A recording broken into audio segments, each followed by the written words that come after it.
this is the plan. This bar here got a little wheel on it. It's adjustable. This is your Dremel with your sanding stone, and as this blade is pushed this direction, this wheel will follow the curves of the blade, whereas this will just grind off the top. This is a slight spring loaded affair, so it'll lever there.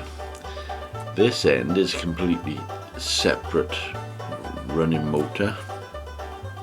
Underneath there's going to be a motor with a pin in there, and as it goes around it'll up the tuff and push the tuff one way that direction.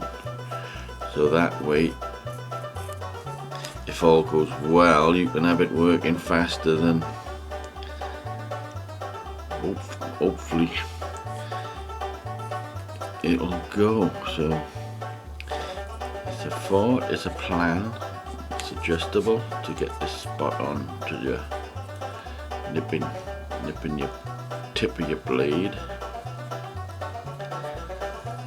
And as I said, that's spring loaded, and that should all go around, push. That's the plan. What do you think? I'll give you a few minutes to think about it, and then write a comment.